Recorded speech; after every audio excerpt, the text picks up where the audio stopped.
बहुत बड़े भाग होते हैं उन जीवों के जो अपने पूरे जीवन काल में एक बार भी इस मूल ज्ञान को सुन पाते हैं, और उससे भी बड़े भाग होते हैं जो इस मूल ज्ञान को थोड़ा सा भी समझ पाते हैं। क्योंकि सुनना आसान है, आए बैठे सुन लिए, लेकिन इसको समझना बहुत मुश्किल है। जिस पर मालिक की कृपा हो, जिस पर बंदी छोड़ की दया हो, केवल वही इस ज्ञान को समझ सकता है, नहीं तो किसी की हैसियत नहीं जो इस ज्ञान को थोड़ा सा भी समझ पाए। बड़े बड़े ऋषि मुनि, पीर, पैगंबर, औलिया, बड़े बड़े धुरंधर इस दुनिया में आते हैं और बिना मूल ज्ञान के, बिना आत्म ज्ञान के ऐसे ही संसार छोड़ के चले जाते हैं। जप में, तप में, व्रत में, पूजा पाठ, हवन यज्ञ में, तीर्थ मूर्त में अपना पूरा जीवन बिता के चले जाते हैं। किसी को समझ में आता ही नहीं है कि आखिर इस दुनिया में करने क्या आए हैं। जिसका जो मन करता है वो करने लग जाते हैं। क्यों? क्योंकि उसको वो भेदी गुरु नहीं मिलता जो ये भेद बताए कि आखिर हमारे जीवन में यहाँ पे आने का मकसद क्या है। इंसान जन्म प्राप्त किया है तो इसका मकसद क्या है। बिना मकसद के ये जीव ऐसे ही संसार में भटकता रहता है और मनमुखी साधना करके, मनमुखी आचरण करके, जो भी मन में आता है वो सब करके निकल लेता है, चला जाता है, और फिर वापस 84 में वापस उसी चक्र में फंस जाता है। तो क्या करना है? अब जीवन के सत्य को जानना है कि आखिर हमें इंसान जन्म मिला है तो क्यों मिला है, कारण क्या है। इंसान जन्म मिलने का एक ही कारण है कि हम अपने असली स्वरूप को जानें। कुत्ता, बिल्ली, बकरा, हाथी, घोड़ा भी बन जाएंगे, लेकिन उन जन्मों में अपने स्वरूप को नहीं जान पाएंगे। हाथी भी देखा होगा शिवलिंग पे जल चढ़ाने के लिए, देखा होगा कि मटके लेके जा रहा है। बंदर देखा होगा पूजा कर रहा है, माला फेर रहा है, कहीं फूल चढ़ा रहा है। तोता देखा होगा राम राम रट रहा है। यानी 84 लाख योनियों में भी वो काम किया जा सकता है जो एक आम आदमी कर रहा है। लेकिन ये पूजा पाठ तो कर सकते हैं ये 84 लाख के जीव, किसी को भी ट्रेन कर दो। लेकिन अपने स्वरूप को प्राप्त करना ये 84 लाख के बस की बात नहीं है। क्यों? क्योंकि अपने स्वरूप को जानने के लिए बुद्धि, विवेक, और सबसे बड़ी बात है कि हमें सतगुरु की ज़रूरत पड़ती है। ये 84 लाख योनियों में जो जीव भ्रमण कर रहा है ये गुरु धारण नहीं कर सकते। ये अपने स्वरूप को प्राप्त करने वाला गुरु धारण नहीं कर सकते। नाम रटवाने वाला गुरु मिल सकता है। तोते को तुमने नाम रटवा दिया, तुम गुरु बन गए तोते का। किसी ने हाथी को, बंदर को पूजा करना सिखा दिया, कैसे जल चढ़ाना है, कैसे फूल चढ़ाना है, कैसे घंटा बजाना है, ये सब सीख के वो क्रिया करने लग जाएंगे, लेकिन अपने सत्य स्वरूप को प्राप्त नहीं कर सकते। क्योंकि उसके लिए आपको सतगुरु की ज़रूरत पड़ती है। और वो सतगुरु क्या करता है? वो तुम्हारे भरम तोड़ता है। यानी इस संसार में जो भी चीज़ दिख रही है, जो भी चीज़ नाशवान है, इवन हमारे परिवार में जो हमें चेहरे दिखाई दे रहे हैं ये भी नाशवान है। ये भी मिट्टी ही है। हम क्या देख रहे हैं? मिट्टी देख रहे हैं हम लोग, और इसी मिट्टी में हम उलझे पड़े हैं। ये मिट्टी मिट्टी में मिल जाएगी, सबको चले जाना है एक दिन। लेकिन एक जो वस्तु है जो अजर अमर अविनाशी है वो कहीं नहीं जाती। वो अपने स्वरूप में समाएगी और वो अपने सत्य को पहचान जाएगी। वो अजर अमर अविनाशी है, वो कभी नहीं मरती। तो उसी अजर अमर अविनाशी को क्या कहते हैं? एक तो सुरता है जो हमारे शरीर में है, और एक शब्द है जो हमारे शरीर से बाहर है। सुरता शरीर में है इसलिए बंधन में है, और शब्द शरीर से बाहर है इसलिए निर्बंध है।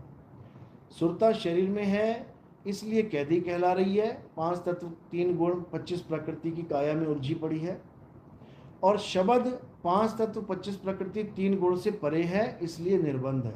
साहिब समझा रहे हैं, बंधे को बंधा मिला और छूटे कौन उपाय, कर सेवा निर्बंध की और पल में लेत छुड़ाए। सबसे बड़ी दुविधा क्या है भक्ति में कि जितने भी गुरु मिल रहे हैं ये क्या कह रहे हैं कि परमात्मा तुम्हारी काया के अंदर है। हर गुरु यही लाइन लेके बैठा है कि परमात्मा कहाँ है? तुम्हारे शरीर के अंदर, तुम्हारे शरीर के अंदर, तुम्हारे शरीर के अंदर। लेकिन अगर पूछ लो कि हमारे शरीर के अंदर जीवात्मा है या परमात्मा है, ये पहले तो वहीं कंफ्यूज हो जाएंगे ये लोग कि जीवात्मा बोलूं कि परमात्मा बोलूं, क्योंकि इनको जीवात्मा और परमात्मा का भेद ही नहीं पता है। काया के अंदर जो है वो जीवात्मा है। जीवात्मा बंधन में है, बहु बंधन में बांधिया एक बेचारा जीव। तो बंधन में हो गया जीव, यानी काया में हो गया जीव। अब परमात्मा कहाँ है? जो ना छुड़ाए पीव। कहते जब तक वो मालिक नहीं छुड़ाएगा। अब मालिक अगर बंधन में है तो छुड़ाएगा कौन है? फिर तो बंधे को बंधा मिला छूटे कौन उपाय वाला काम हो जाएगा। कई लोग कहते हैं आत्मा भी शरीर में है, परमात्मा भी शरीर में है। बिल्कुल गलत है। शरीरों में कौन है? जीवात्मा है। शरीरों से परे कौन है? परमात्मा है। अब ये जीवात्मा परमात्मा से बिछड़ी हुई है, इसलिए 84 लाख में भ्रमण कर रही है।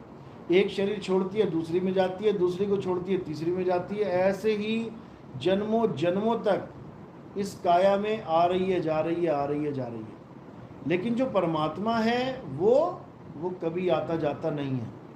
वो अचल है, स्थिर है, सदा एक रस है, अखंड है, अविनाशी है। उसका कहीं आना जाना नहीं होता। उसी को प्राप्त करना इस जीवात्मा का परम लक्ष्य है। इंसानी जन्म जो मिला है, क्यों मिला है?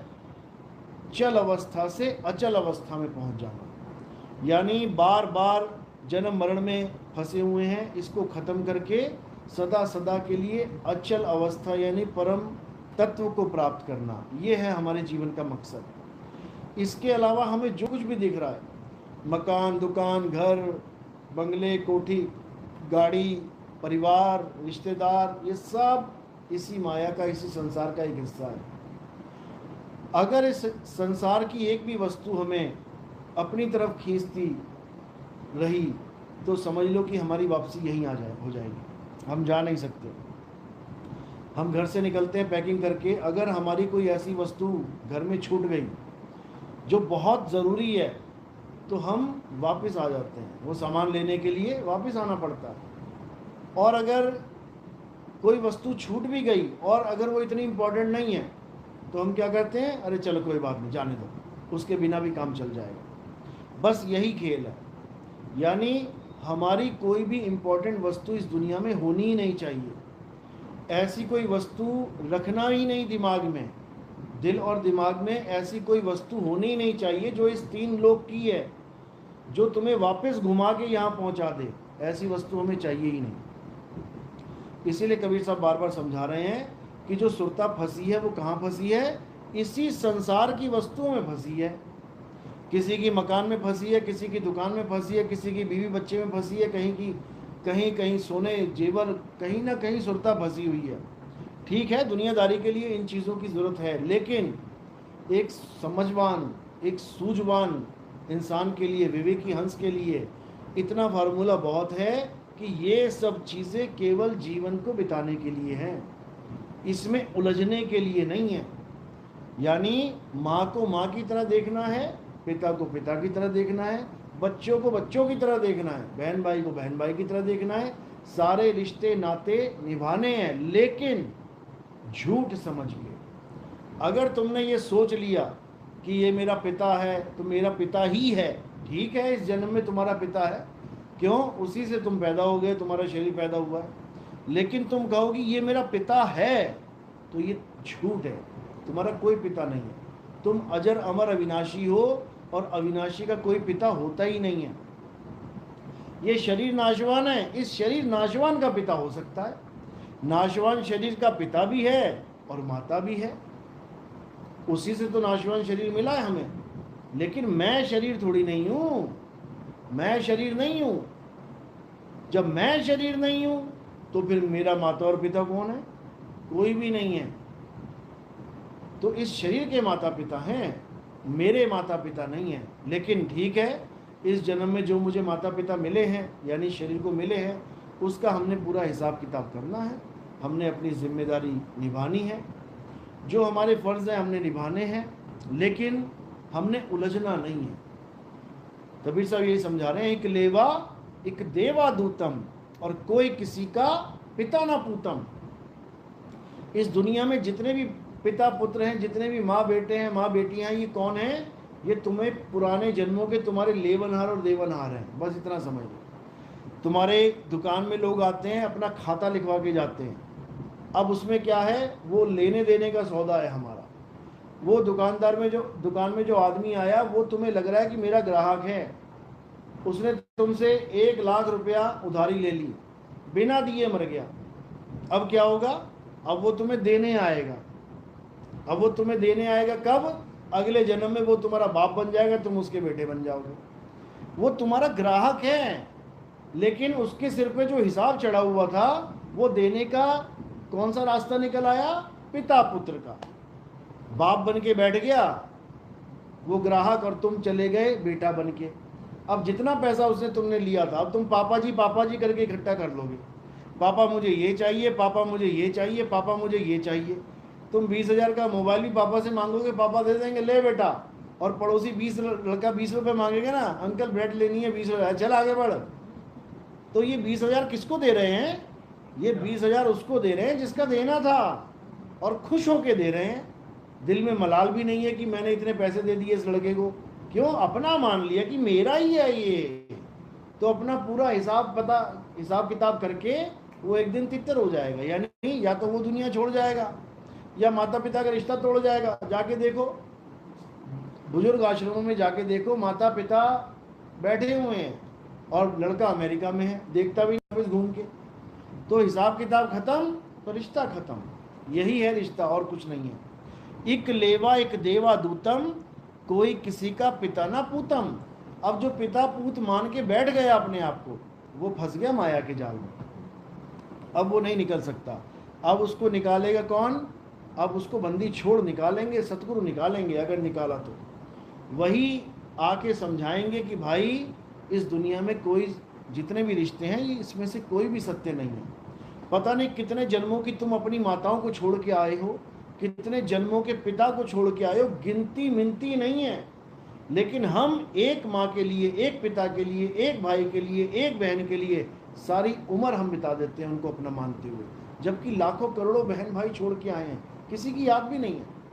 लेकिन माया ने ऐसा चक्कर चला रखा है कि पुराना सब भुला देती है और अगला पकड़ा देती है। अगर ये चक्कर खत्म हो जाए माया का, जैसे एक बताते हैं कि अष्टावक्र एक ऋषि था जो गर्भ में था,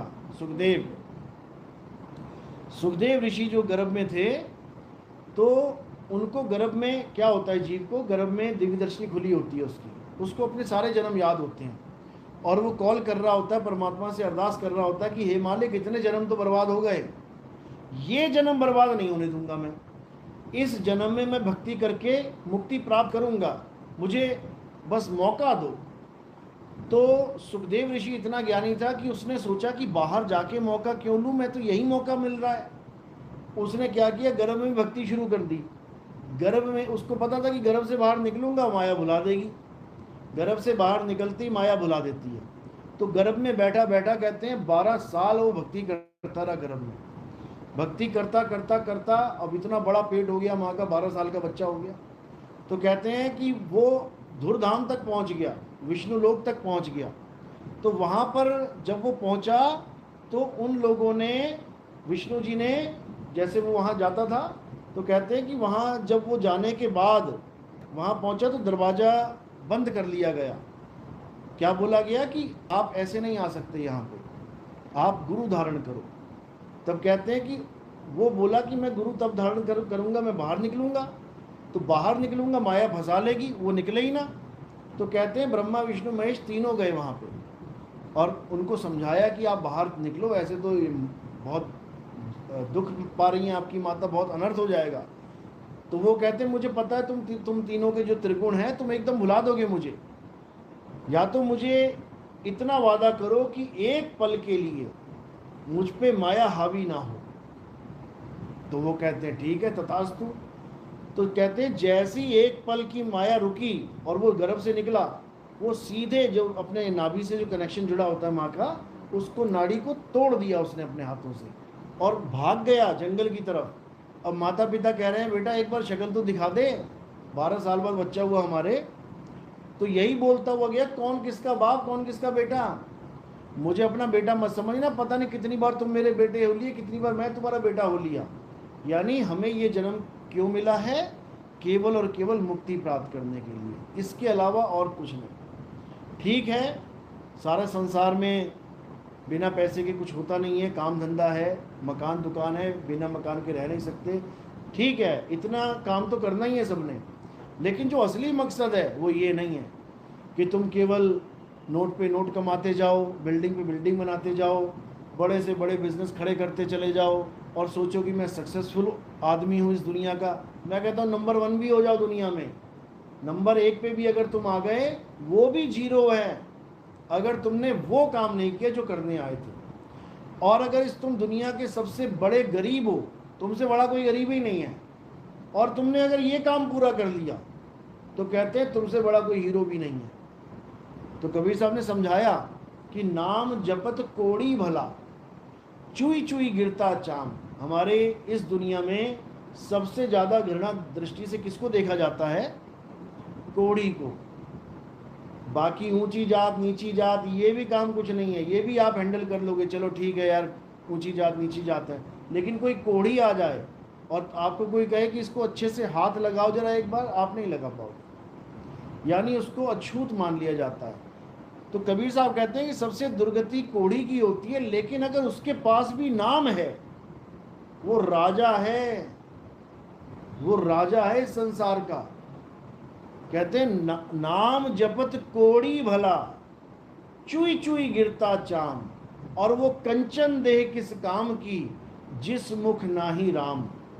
कहते हैं जिसके पास नाम नहीं है वो भले सोने से लदी हुई हो, वो जीरो है, मिट्टी है, वो पता नहीं क्या क्या बनेगी वो जाके महारानी, कभी गधी बन गई, कभी कुतिया बन गई, कभी सूरी बन गई, नालियों में जाएगी, धक्के खाएगी, गंदगी खाती फिरेगी। और जो कोड़ी है जो आज धक्के खा रहा है, कहते हैं उसका आखिरी जन्म है ये, उसके बाद इसका खेल ही खत्म हो जाना है शरीरों का।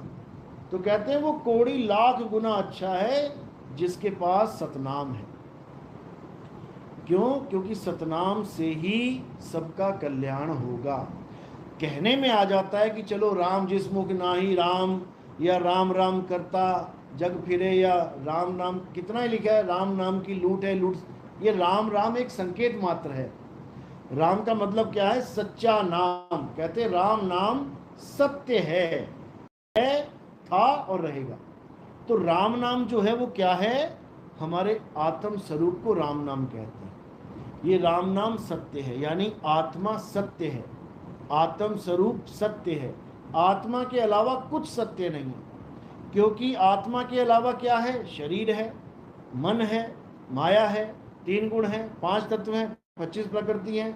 ये बदलते रहते हैं, आते जाते रहते हैं, ये सदा एक से नहीं रहते, इसलिए झूठ है। सत्य क्या है? आत्मा ही सत्य है, इसलिए आत्मा ही आत्म राम है। जो राम की बात चलती है ना कहीं पर भी, कि तुझ में राम, मुझ में राम, सब में राम समाया, असल में वो आत्मा की बात चल रही है कि तुझ में भी आत्मा है, मुझ में भी आत्मा है। अब उस आत्मा का ज्ञान कौन प्राप्त करेगा? जीव प्राप्त करेगा। जब ये जीव उस आत्मा का ज्ञान प्राप्त करेगा तब ये परम पद को प्राप्त करेगा, यानी परम गति को प्राप्त करेगा। तो कबीर साहब ने समझाया था कि धर्म दास ये जग बौराना, और कोई न जाने पद निर्वाणा। निर्वाणा यानी निर्वाण पद, यानी जन्म मरण से मुक्ति। यानी तुम्हें तुम्हारा स्वरूप ज्ञान हो जाए कि आखिर तुम हो क्या।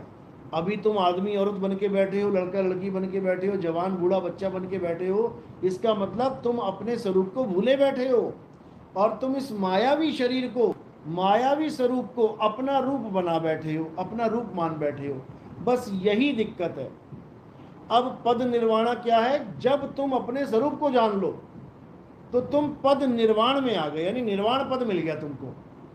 और जब तुम अपने आप को काया माया मान रहे हो तो तुम जीव अवस्था में आ गए। बस 2 ही चीजें हैं, ये जीव और ये पीव। जो बीच में शिव है, ये क्या है? ये है इस ब्रह्मांड का, जो ब्रह्मांड को पैदा करने वाली अवस्था है। यानी ये जीव कैसे हुआ? शिव से ही जीव हो जाता है, यानी ब्रह्मांड को पैदा करके ब्रह्मांड को ही पैदा करने वाला जीव बन के बैठा है। और पीव क्या है? जो ब्रह्मांड पैदा करने से पहले भी उसकी जो अवस्था सत्य स्वरूप था, उसको शिव पीव कहते हैं। तो शिव क्या है? शिव बंधन है। जितने भी शिव वाले हैं ये सब बंधन वाले हैं, और जितने भी जीव वाले हैं ये भोगी हैं, ये भोग जून में आ गए हैं, ये भोग रहे हैं। जीव भोगता है, शिव भुगताता है, और पीव मुक्त करवाता है। बस ये तीन चीजें हैं। अगर सीधी भक्ति मिल गई तो शिव को बाईपास कर दिया जाता है। यानी अगर तुम्हारे पास दो रास्ते हैं, एक तो सीधे शहर में घुस के पार करो शहर को, और एक बिना शहर में घुसे बाईपास से पार कर लो। तो अगर बाईपास वाला गुरु मिल गया तो आपको शिव में जाने की जरूरत ही नहीं पड़ेगी, आपको शिव अवस्था की जरूरत ही नहीं पड़ेगी। सीधे विहंगम चाल डायरेक्ट जीव से पी अवस्था को प्राप्त करोगे। और अगर आपको शिव वाला गुरु मिल गया तो वो भूल जाओगी कभी पी अवस्था को प्राप्त करवाएगा। वो तुम्हें शहर के अंदर घुसा देगा, और शहर के अंदर क्या है, फिर गलियां हैं, ट्रैफिक है, फिर नाके लगे हुए हैं। यानी काल भगवान की पूरी फौज जो है ये शिव अवस्था में खड़ी हुई है। ये करनैनो दीदार महल में प्यारा है, जब इसमें देखोगे सारा विवरण है। शंकिनी डंकिनी बहु किलकारें, अंदर ऐसी ऐसी शंकिनी डंकिनी बैठी है, तुम्हें आगे ही नहीं बढ़ने देंगी, तुम्हें वहीं रोक देंगी। तुम्हारे डर के मारे तुम्हारी हालत खराब हो जाएगी कि मैं कहाँ जाऊँ अंधेरे में। ऐसे ऐसे लोग डराएंगे, तुम कहोगे भैया छोड़ भक्ति यार, आगे बढ़ना ही नहीं है हमने। इसलिए कभी साहब एंट्री नहीं करने देते इस काल के जाल में। कहते हैं जमराजा की फौज खड़ी है त्रिवेणी के घाटी। ये त्रिवेणी की घाटी में जमराजा की पूरी फौज खड़ी है, लेकिन जब आपको विहंगम चाल मिल जाएगी तो आप इस फौज को सीधे कवर कर लोगे, निकल जाओगे बाईपास से। जैसे हमारी आर्मी है जिसको पैराशूट आर्मी कहते हैं, पैराशूट वाले वो क्या करते हैं, जब जंग होती है तो जो उनकी सेना होती है, सेना से भी आगे छलांगे मार देते हैं वो। क्यों? उनको जो फूड सप्लाई हो रही है उसको तोड़ने के लिए। आगे वालों को खाना नहीं मिलेगा तो अपने आप थकेंगे, हारेंगे, रोएंगे, गिड़गिड़ाएंगे। तो यानी कि उसको बाईपास करके उससे आगे बढ़ जाते हैं वो लोग। इसी प्रकार जो सच्चा गुरु होगा वो क्या करेगा, वो शिव अवस्था में जाने ही नहीं देगा तुम्हें। वो तुम्हारा त्रिकुटी का रास्ता ही बंद कर देगा, जाना ही नहीं है इसमें। यानी काया के अंदर ध्यान धरना ही नहीं है। तो क्या करना है, डायरेक्ट ध्यान लगाना है। विदे का विहंगम चाल कहते हैं। तो साहिब समझा रहे हैं, शब्द विहंगम चाल हमारी, और कहें कबीर सतगुरु दई तारी। वो ताली जो है चाबी सतगुरु देगा। खुले कपाट शब्द झनकारी, और पिंड अंड के पार सो देश हमारा। यानी कि पिंड से भी पार हो गए, अंड से भी पार हो गए, और ये ब्रह्मांड से भी पार हो गए। यानी तीनों को त्याग के अब अपने सत्य स्वरूप में जब टिकेंगे आके, तब समझ लो कि हमें आत्मज्ञान हुआ। और एक बार जब आत्मज्ञान हो जाएगा उसके बाद ये काया माया वाला खेल खत्म। उसके बाद तो बस ये, जैसे डस्टबिन में हम केले का छिलका फेंक देते हैं, या हम टॉफ़ी का रैपर, चॉकलेट का रैपर फेंक देते हैं, काम की वस्तु ले लेते हैं और फालतू की चीज़ छोड़ देते हैं, और बिना दुख किए। बताओ, चॉकलेट का डब्बा फेंकते हुए किसको दुख हुआ होगा आज तक? चॉकलेट खा के जो तुम रैपर फेंकोगे, किसको दुख हुआ उसका? किसी को भी नहीं होता है। लेकिन तब जब उसको पता हो कि चॉकलेट खा ली है। अब जिसको नहीं पता है कि ये चॉकलेट है कि नहीं है, और तुम उसके सामने डब्बा फेंकोगे, यार चॉकलेट फेंक दी मेरी साथ में, कहने का मतलब वो डब्बे को चॉकलेट मान रहा है तो रोएगा, लेकिन डब्बे को डब्बा मानेगा तो नहीं रोएगा। इसी प्रकार ये जो काया है ये रैपर है। रैपर जितना मर्जी चबा लो, मुंह मीठा नहीं होने वाला। रैपर के अंदर जो चीज़ पड़ी है वो है असली वस्तु। अब ये उदाहरण है कि रैपर के अंदर पड़ी है, वो अंदर नहीं है, वैसे वो उसके पास है। मोको कहाँ ढूंढे रे बंदे, मैं तो तेरे पास में। तो उस चीज़ को प्राप्त करने के लिए हमें भेदी गुरु चाहिए होता है। भेदी गुरु क्या करता है? भेदी गुरु तुम्हारे सारे नाम जाप छुड़वाएगा। जितने भी नाम तुम आज तक जपते आए हो, भगवान के नाम पे, परमात्मा के नाम पे, अल्लाह के नाम पे, वाहिगुरु के नाम पे, जितने भी गुरुओं ने तुम्हें नाम दान दिए हैं, वो सब छुड़वा देगा लाइन से। तो कह रहे हैं, सोई गुरु पूरा कहावे, दो अक्षर का भेद बतावे, एक छुड़ावे एक लखावे, तब प्राणी निज घर को जावे। यानी अपने असली घर को तब पहुंच पाएंगे जब हमें ऐसा गुरु मिलेगा जो दो अक्षरों का भेद बता देगा। एक अक्षर, ये जितने भी हिंदुओं के, मुसलमानों के, सिखों के, ईसाई के जो जितने भी धार्मिक नाम है जो भी जपे जा रहे हैं, एक तो ये अक्षर हो गया, और एक अक्षर हमारा आत्म स्वरूप आदि अक्षर, उसका लखाव कराना, यानी उसका भेद बताना है। और कैसे भेद बताते हैं? सैन के द्वारा। यानी इशारे के द्वारा उसका भेद समझाया जाता है कि वो वस्तु है तो कहाँ है, ध्यान करना है तो कहाँ करना है, ध्यान टिकाना है तो कहाँ टिकाना है, तो उसका भेद बता के 52 अक्षरों से अलग कर दिया जाता है। तो इसको बोला गया कि 52 अक्षर जीव आधारा और आदि अक्षर जीभ्या से न्यारा, वाही को सत सिमरण कहिए। ये 52 अक्षर वालों को सत सिमरण नहीं बोला गया, 52 अक्षर वालों को क्या बोला गया है? मंत्रों को जाप। तो कबीर साहब ने जाप के लिए मना किया, जाप मरे अजपा मरे अनहद भी मर जाए, और सुरत समाये शब्द में वाको काल ना खाए। जो हमारा ध्यान है, हमारी सुरता है, ये क्या करना है? हमने इन 52 अक्षरों से हटा लो। कोई नाम नहीं जपना, किसी नाम में अपना ध्यान नहीं होना चाहिए, क्योंकि अगर नाम में ध्यान हो गया तो नाम भी इसी शरीर का ही एक अंश है। शरीरों से ही पैदा हो रहे हैं सारे नाम, जीभ से, होंठ से, कंठ से, तो ये भी किसी काम के नहीं है। तो कह रहे हैं एक छुड़ाए यानी नाम छुड़ाए, और एक लखाए यानी सतनाम लखाए, तब प्राणी निज घर को जाए। तो सतनाम लखाने वाला हमें गुरु चाहिए, ना कि सतनाम जपवाने वाला। तो जप के आगे सतनाम है, जप को त्यागना है, सतनाम को पकड़ना है, और सतनाम हमारा सत्य स्वरूप है। सत्य नाम कोई नाम नहीं, ये है आपन रूप, और जो जाने इस भेद को पावे आप स्वरूप। यानी मेरा स्वरूप क्या है? सतनाम। आपका स्वरूप क्या है? सतनाम। इस सारे संसार में जितने भी जीव हैं उनका असली स्वरूप क्या है? सतनाम। इसीलिए कबीर साहब ने सतनाम की महिमा गाई कि वो एक सतनाम सबको तार सकता है, सारे संसार को तारने वाला एक ही नाम है, और वो है सतनाम। तो कह रहे हैं कि तेरा एक नाम तारे संसार, हे परमात्मा तेरा एक नाम, वो क्या है? सतनाम। सतनाम ओम सोहंग नहीं है।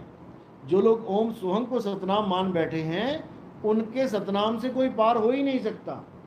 और कबीर साहब कह रहे हैं कि सतनाम को सिमर के तर गए पतित अनेक, बड़े से बड़े पतित तर गए, कामी तर गए, क्रोधी तर गए, लाखों करोड़ों लोग तर गए केवल सतनाम को पकड़ के। क्योंकि सतनाम को अगर पकड़ लिया तो अपने आप ही सारा कुछ, अपने आप ही सिस्टम ठीक हो जाता है, धीरे धीरे धीरे अपने आप ही वो चीज़ हो जाती है। तो वही सतनाम क्या है? परमात्मा का नाम है। 52 अक्षर क्या है? नकली नाम, कृत्रिम नाम। तो कह रहे हैं कृत्रिम नाम कथे तेरे जीब्बा, और सत्य नाम तेरा परा पुरबला। कृत्रिम नाम यानी नकली नाम जीव से जपने वाले वो भी तेरे हैं, लेकिन कृत्रिम नाम कथे तेरे जीब्बा, और सत्य नाम तेरा परा पुरबला। सतनाम भी तेरा ही नाम है, लेकिन वो नकली नहीं है, वो इंसानों के द्वारा बनाया हुआ नहीं है, वो मैन मेड नहीं है। बाकी जितने नाम हैं ये सब मैन मेड है। सारे हिंदी, पंजाबी, उर्दू, फारसी, जर्मन, फ्रेंच, स्पेनिश, जितने भी नाम ले लो, जितने भी अक्षर ले लो, इंसानों ने बनाए हैं। तो वो नकली नाम है, कृत्रिम नाम है। जैसे कोई झील नकली है यानी इंसान ने बनाई है, उसको कृत्रिम कहते हैं, नकली। कोई तालाब है, नकली। और एक होता है नेचुरल, एक होता है प्राकृतिक। कोई झरना है, प्राकृतिक। होटलों में झरना बना दिया है लोगों ने, मॉल्स में बना लिया झरना, नकली। नकली पानी आ रहा है, कहने का मतलब नकली तरीके से गिराया जा रहा है, मोटरें लगा लगा के, तो वो नकली है। और जो प्राकृतिक है वो असली है। तो नकली नाम क्या है? इंसानों के द्वारा बनाए गए सारे नाम, हिंदी, पंजाबी, उर्दू, फारसी के सारे नाम, ये नकली नाम हैं।